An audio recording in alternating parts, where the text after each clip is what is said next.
뉴욕 국제 호텔에 불이 났습니다. 구조 능력에 한계가 있어서 몇 사람 희생이 불가피했습니다. 5명은 그냥 창밖으로 뛰어내려야 했습니다. 호텔 지배인이 제일 먼저 미국 투숙객을 보고 말했습니다. 손님, 투표로 결정됐습니다. 이 말을 들은 미국 손님은 두 말 없이 뛰어내렸습니다. 그 다음으로 독일 투숙객에게 말을 했습니다.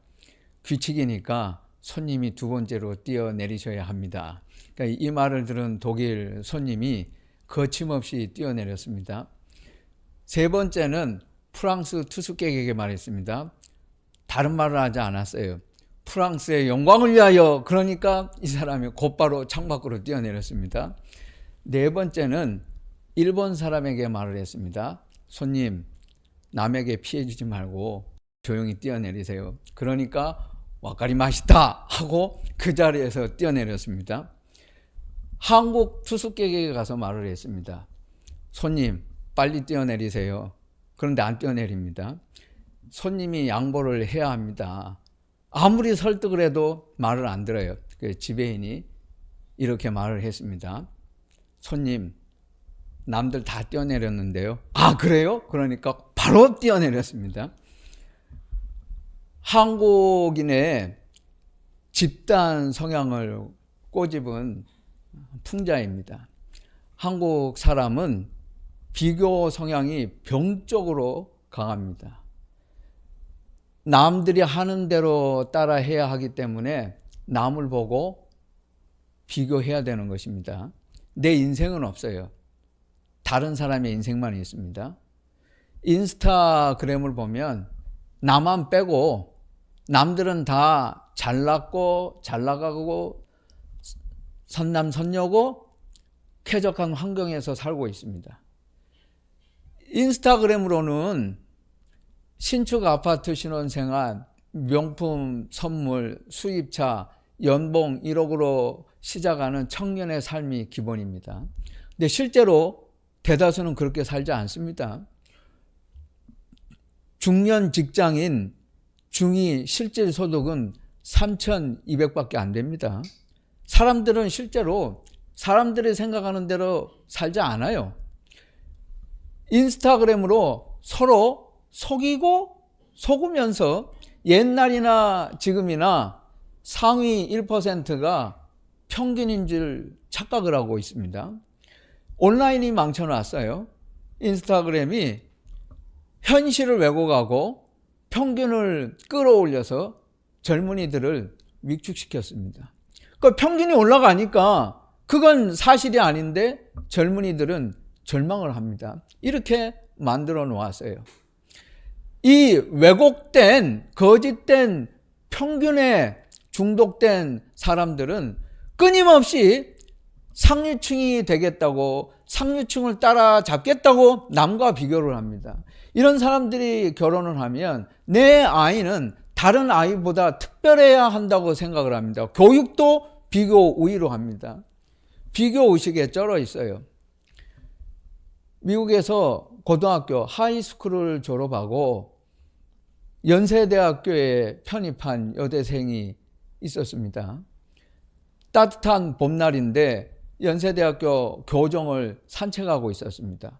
지나가던 학생들이 이 여학생을 보고 너 왜 성형수술을 안 하냐고 말을 합니다. 기가 막혔어요. 당신이 뭔데 나보고 성형을 하라 그러느냐. 그랬더니 같은 학과 학생들이 지나가면서 성형을 하라고 또 강요를 합니다. 내가 그렇게 뚱뚱한 것도 아니고 또 상관없어요. 내 몸은 내가 알아서 하는 거고 내가 알아서 할 일이지 너희들이 뭔데 나보고 살을 빼라 마라 성형을 하라 마라 하냐. 이것도 미친 것들 아니야 하고 너무 화가 나서 그 자리에서 그냥 울어버렸어요. 그 학생들에게 학교에게 항의를 했어요. 뭐 이런 경우가 다 있느냐고. 나는 지금까지 미국에 살면서 이런 일 한 번도 경험한 적이 없는데 이 한국 사람들 미친 거 아니냐고. 그랬더니 또 한 번 더 끔찍한 문화적 충격을 받았어요. 우리 학교 여학생들 다 하는데 왜 너만 그러냐고. 이런 학교는 가서도 안 되고 미래가 없습니다. 이제 10만 카페 시대라 그래요. 카페를 창업을 하면 1년이면 50%가 문을 닫고 3년이면 90%가 문을 닫고 5년 지나면 대기업이 운영하는 1%만 남아요. 그런데 계속 창업을 해요. 후배 목사님들 중에 장신대를 졸업하고 카페 교회를 생각하는 사람들이 있어서 아주 크게 야단을 쳤어요. 계속 창업을 하는데 카페 교회 한다는 이런 분들도 이유가 뭐냐고 물으면 다른 이유가 없어요. 남들이 많이 하니까 잘 되는 것 같아서. 그렇게 해가지고 또 망하고 또 시작하고 망하는 사람들이 나오는 거예요. 남이 하는 자유를 막을 수 없잖아요. 대기업이 한다는데 그거 하라 말아 할 수 없잖아요. 그러면 기업에서 커피숍을 하면 그 앞에 있는 동네 커피숍은 다 흡수가 되는 거예요. 그런데 이런 것도 모르고 자꾸 하겠다 그러는 거예요. 우리 교회에서 차 타고 5분 가면 현대 백화점만한 파지티브 스페이스 566이 있다. 그거 지상 5층 지하 1층인데 커피숍이다. 그것 때문에 그 동네에 있는 커피숍 다 없어졌다. 그런데 당신 같으면 거기 가서 커피를 사 먹겠냐? 아니면 구멍가게 같은 카페도 아닌 것이 교회도 아닌 것이 그런 데 들어가서 커피를 마시겠냐고 대답해 보라고. 할 말 없죠. 그러니까 생각이 없어요. 다 즉흥적으로 하는 거예요.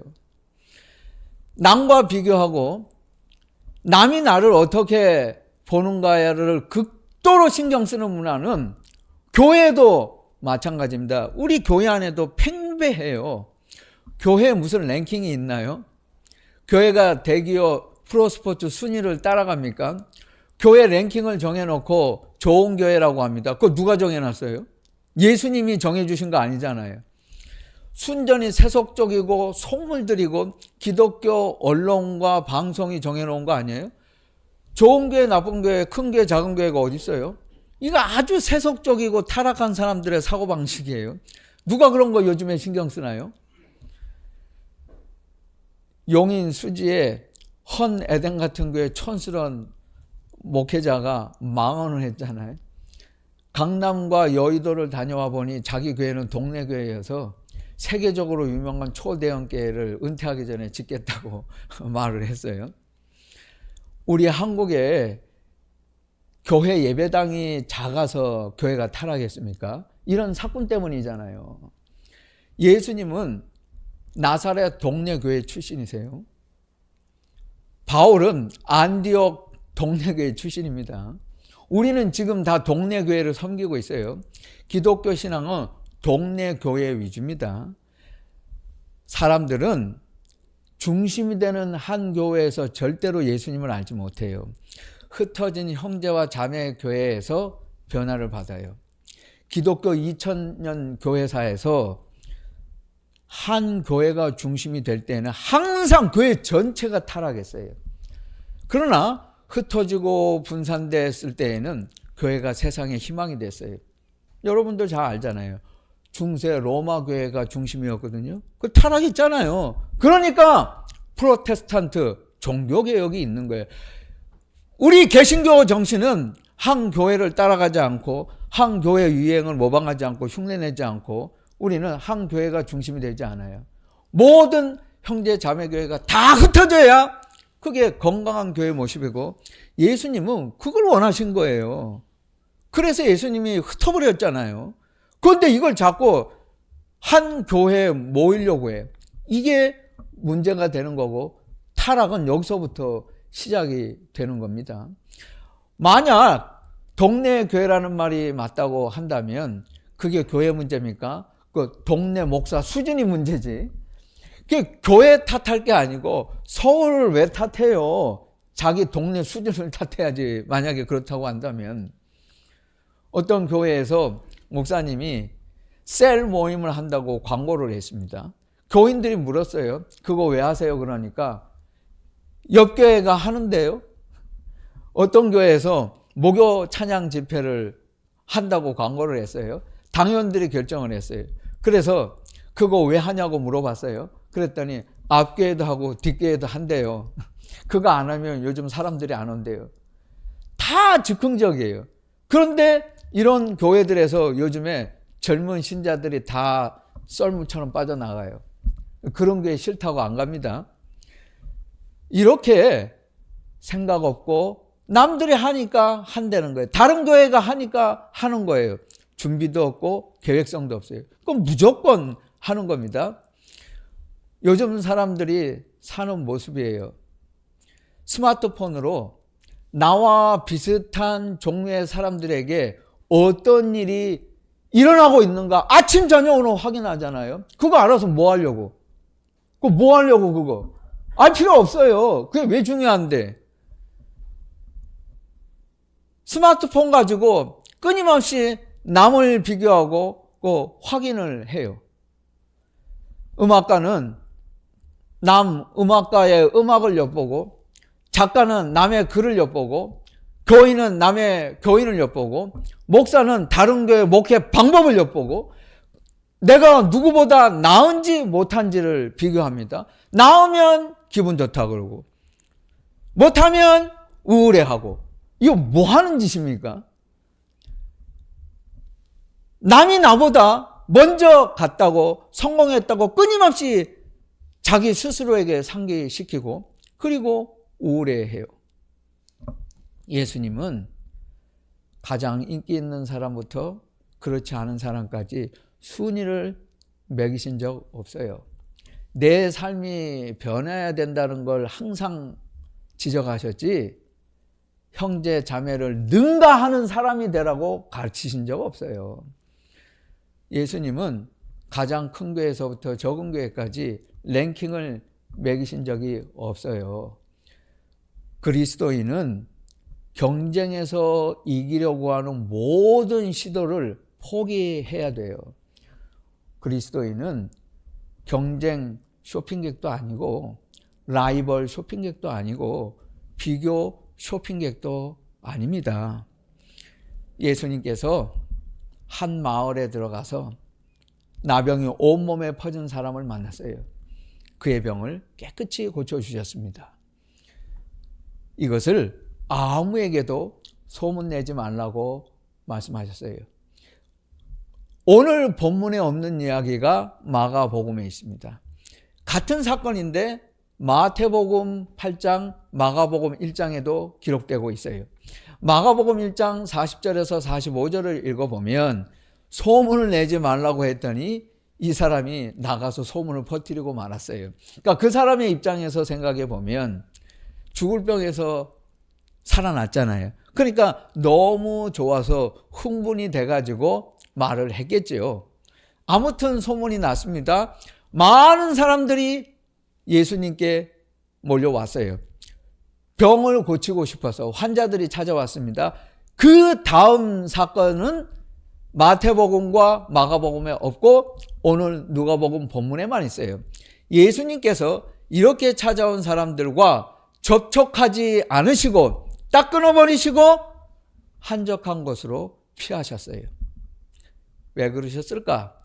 예수는 다른 사람들과 다르다, 특별하다, 저 사람이 하는 말은 지금까지 들어본 적이 없다, 예수는 바리새인들과 같지 않다, 이런 소리를 듣고 싶지 않으셨어요. 예수님은 사람들로부터 비교 평가 대상에서 물러나셨어요. 거기에 끼고 싶지 않으셨던 겁니다. 철저한 예수님의 자기 관리를 여기서 우리가 엿볼 수 있어요. 한적한 곳에 가서 고독한 시간을 가지셨습니다. 예수님의 생활 리듬에서 고독은 필수였어요. 제자들도 고독 훈련을 받았습니다. 사도 바울도 사역을 하기 전에 아라비아 광야에서 3년이라고 하는 세월을 고독 속에서 부활하신 예수님과 함께 보냈습니다. 고독 시간, 고독 훈련 왜 필요한가? 비교하지 않기 위하여 고독 훈련이 필요해요. 제랄드 메이라고 하는 분이 오랫동안 상처받은 크리스찬들을 도왔습니다. 이분이 쓴 유명한 책이 있어요. Addictions and Grace, 중독과 은혜. 일반 사람만이 아니고 예수님을 믿는 사람도 빠지는 중독에 대해서 오랫동안 연구한 전문가인데 이분 직업이 의사입니다. 메디컬 닥터예요. 네, 의사인데 정신병도 연구하면서 성경을 읽고 이분이 이걸 생각한 거예요. 중독병, 많은 그리스도인들에게도 이게 있다는 거예요. 그 중독 중에 비교 중독병이 있는데 이 병은 오직 예수님께 집착하는 것으로만 고칠 수 있다고 결론을 내렸습니다. 그러니까 나의 슬픔을 다른 사람의 행복과 비교하면 안 된다는 거예요. 블레이즈 파스칼이 이런 말을 했습니다. 인간의 모든 불행은 자기 방에 혼자 머무를 수 없다는 단 한 가지 사실에서 비롯된다. 자기 방에 가만히 있지를 못해요. 그러니까 자꾸 남하고 비교하는 것 아니에요. 그래서 고독 훈련이 중요하다는 거예요. 고독이란 무엇인가? 겉모습으로는 고독과 외로움은 비슷합니다. 둘의 특징은 혼자라는 것. 그러나 여러분 달라요. 외로움은 부정적인 상태입니다. 고립감, 무언가 빠져있는 느낌, 친구가 없는 불행을 외로움이라 그래요. 사람이 많아도 외로움을 느낄 수 있습니다. 가장 씁쓸한 외로움일 수 있어요. 반면에 고독은 외로움을 느끼지 않고 혼자 있는 상태를 말해요. 왜냐하면 내가 하나님과 관계를 가지려고 하니까. 사실 고독은 혼자 있는 건 아니에요. 여러분은 고독하면 혼자 있다고 생각하는데 하나님과 함께 있어요. 그래서 고독은 동반자가 전혀 없는 것을 말하지 않아요. 고독은 하나님과 내가 있는 걸 고독이라 그러고, 외로움은 그야말로 나 혼자만 있는 거, 그걸 외로움이라 그래요. 그러므로 고독과 외로움은 달라요. 고독은 우리에게 필요하고 좋은 것입니다. 벌거벗은 자아를 주님께로 향하게 하고 인생에서 도전하라고 나를 갱신시켜 주는 것입니다. 하나님과 건설적인 관계를 가질 수 있도록 나를 자극하는 시간이 꼭 고독한 시간이에요.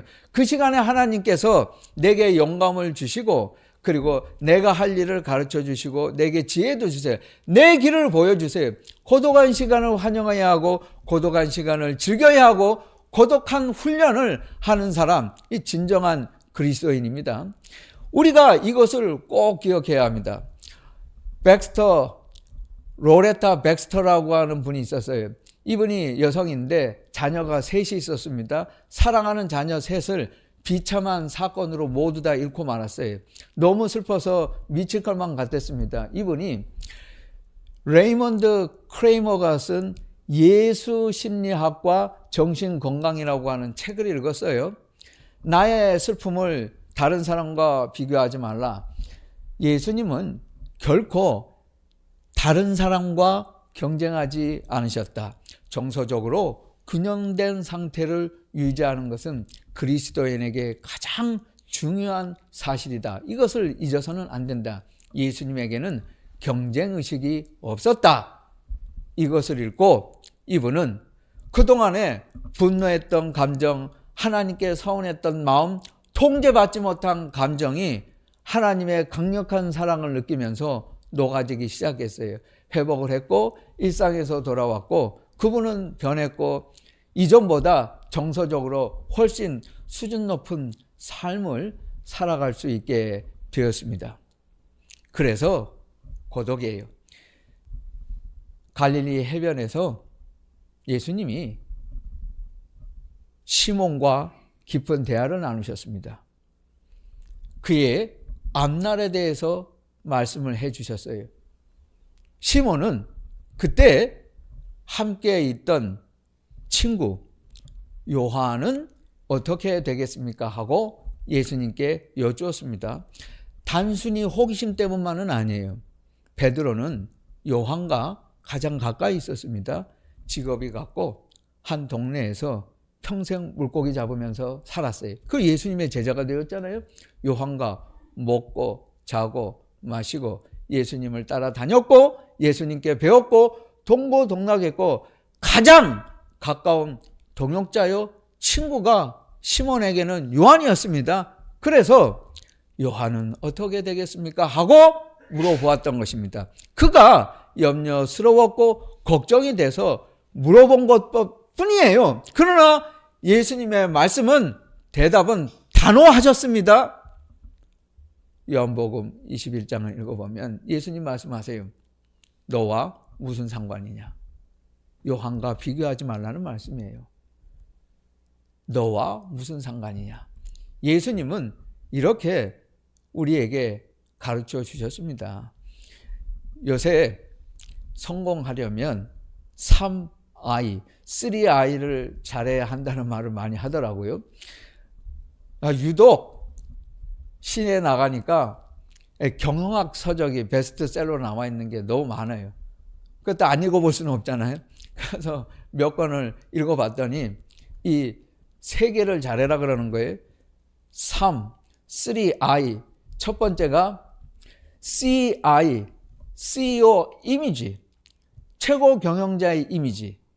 두 번째가 BI, 비즈니스 이미지, 기업 이미지. 세 번째가 프로덕트 이미지, 상품 이미지. 이걸 새롭게 해야 되고 이 이미지 관리를 잘해야 이제 미래는 사업을 하든 뭘 하든 성공할 수 있다. 개인도 기업도.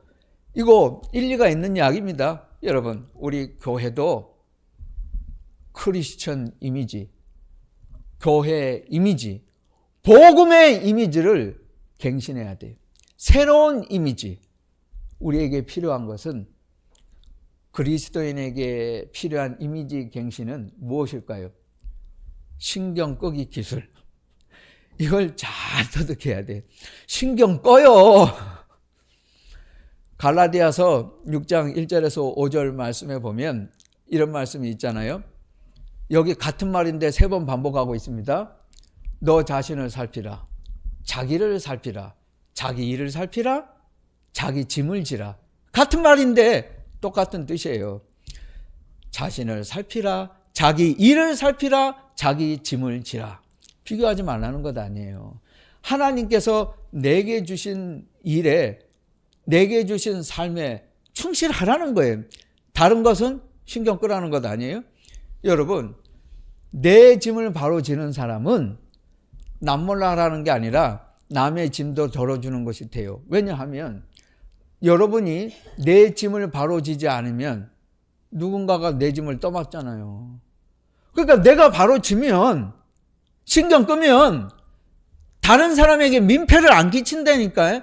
내가 내 짐을 지지 못하면 남이 대신 내 짐을 져야 되는 상황이 벌어지잖아요. 그러므로 자기를 살피고 하는 사람은 이웃에게도 짐을 덜어주는 결과가 되는 거예요. 그래서 자기 일을 살피라, 자기 힘을 지라, 비교하지 말라. 이것이 이토록 중요한 것입니다. 태평양 바다 물이 이게 안으로 들어오고 이 육지가 이렇게 둘러싸여 있으니까 만이라고 하잖아요. 샌프란시스코에 베이 에어리아가 있는데 건너편에 오클랜드 경마장이 있어요. 제가 신기해서 그 몇 번이고 구경을 했는데 가서 봤거든요. 정말 말들이 시원스럽게 달리더라고요. 그 바닷가에서 일자로 달리니까 우리처럼 뭐 트랙에서 조금 안 돼서 달리는 것하고 틀리잖아요. 그 말도 얼마나 커요. 그 정말 하얀 말, 그런 말들이 달리는데 그 재미있더라고요. 아주 기가 막히게 스파타하고 이제 달려나가는데 그걸 보면서 생각을 했어요. 여러분, 말이 뒤에도 눈이 있는 거 맞습니다. 말의 눈은 동그랗고 크잖아요. 머리 양 가장들의 눈이 붙어 있잖아요. 잠자리만 그런 게 아니에요. 말이 얼마나 볼 수 있을 것 같아요? 이런 사람들이 그거 잘 모르는데 말은 350도를 볼 수 있어요. 말의 눈이 그래요. 그래서 말은 뒤통수에 뭐가 있는지도 알아요. 그 눈으로 봐요. 그러니까 왜 이 경주에서 말에게 가면을 씌우고 눈 가리개를 하냐 하면 그 옆을 가려주잖아요. 눈에서. 뒤도 말은 볼 수 있기 때문에 뒤에서 다른 말들이 같이 달려오면 불안해요. 그러니까 집중해서 전심전력으로 능력 발휘가 안 돼요. 그러니까 신경 끄고 달리게 하기 위해서 말은 가면을 씌우고 달리는 거예요. 여러분, 그리스도인은 산만하면 안 돼요. 다른 사람의 삶에서 일어나는 일들에 대해서 신경 끄세요. 주님은 뜻을 이루시는 데 필요한 모든 것을 이미 우리에게 다 주셨습니다. 내 은혜가 내게 족하도다. 나에 대한 것은 하나님의 은혜다. 내 은혜가 내게 족하다. 하나님은 충분히 다 우리에게 주셨습니다. 그러므로 하나님께서 내게 주신 짐, 자기 일을 살피는 것, 여기에 올인하는 것이 그리스도인의 원칙이에요. 여러분, 이제 우리는 더 이상 너무 많은 사람들에게 마음을 뺏기는 일은 없어야 합니다. 그리고 하나님께서 내게 주신 그 자리에 머물러서 주님의 뜻을 이루어 갈 것입니다.